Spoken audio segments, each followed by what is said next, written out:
Assalamualaikum warahmatullahi wabarakatuh. Perkenalkan, nama saya Fadlan Ar-Rahman dengan NIM 2213040021.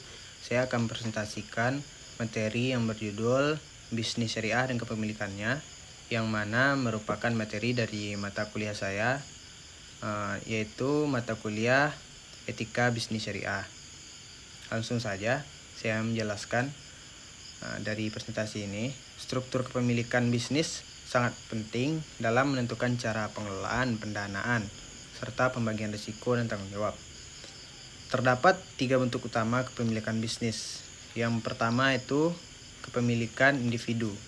Yang kedua, kepemilikan umum atau bersama. Yang ketiga, kepemilikan negara. Nah, masing-masing bentuk kepemilikan tadi itu memiliki karakteristik, keunggulan, dan tantangan tersendiri dalam dunia usaha. Jadi, agar lebih memahami karakteristik dan peran ketiga bentuk kepemilikan tadi di dalam bisnis dan ekonomi syariah, saya akan menjelaskan masing-masing dari bisnis kepemilikan yang 3 tadi. Yang pertama yaitu bisnis kepemilikan individu, yang mana merupakan bentuk bisnis yang paling sederhana dibandingkan 3 bentuk kepemilikan, karena dimiliki dan dikelola oleh satu orang. Keuntungannya yang pertama, kebebasan penuh dalam pengambilan keputusan, karena yang mana tadi itu merupakan milik pribadi gitu atau individu. Keuntungannya juga memiliki hak pribadi tanpa pembagian, haknya itu tidak terbagi. Selanjutnya itu operasionalnya sederhana dan biayanya lebih rendah. Dan tantangan dari kepemilikan ini yaitu tanggung jawabnya tidak terbatas dan risiko sepenuhnya pada pemilik karena individu.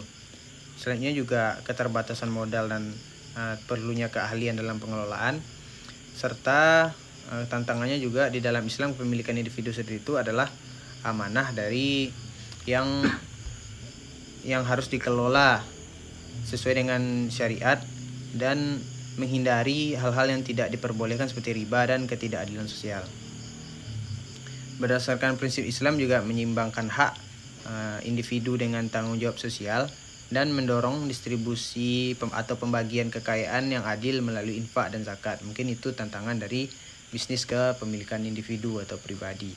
Selanjutnya kita masuk kepada bentuk kepemilikan kedua, yaitu bisnis kepemilikan umum, yang mana bisnis kepemilikan umum ini adalah harta yang dikuasai oleh negara untuk kepentingan masyarakat luas atau masyarakat yang ada dalam negaranya itu, seperti fasilitas umum, sumber daya alam, infrastruktur atau prasarana yang ada.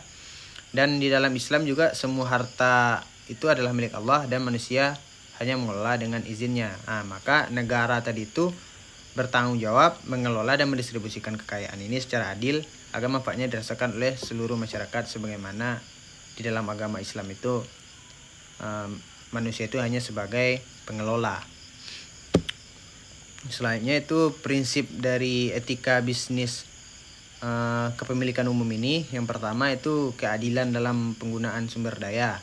Terus yang kedua transparansi pengelolaan, yang mana transparan gitu kan, harus terlihat tanpa ada yang ditutupi dalam hal pengelolaannya. Dan juga selanjutnya bermanfaat untuk kesejahteraan masyarakat luas.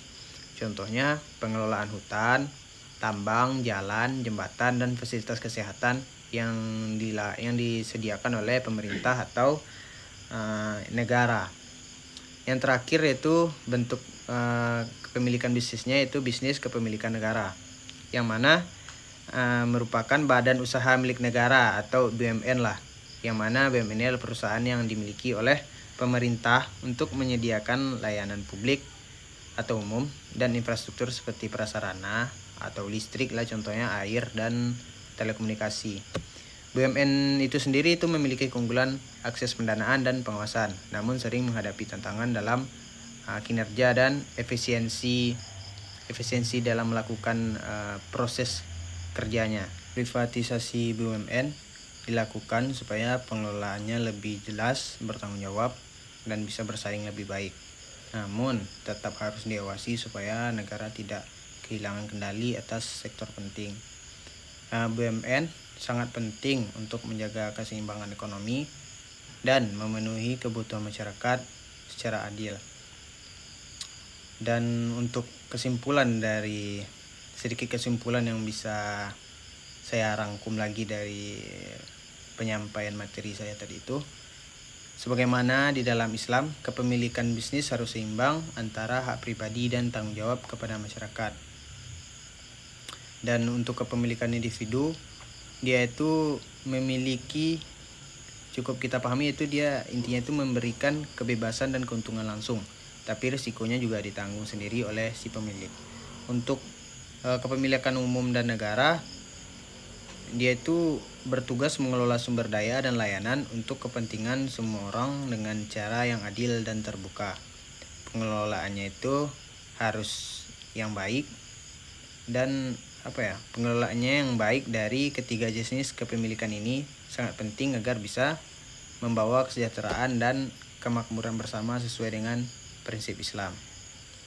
Mungkin itu saja penyampaian materi dari saya. Saya sudahi. Wassalamualaikum warahmatullahi wabarakatuh.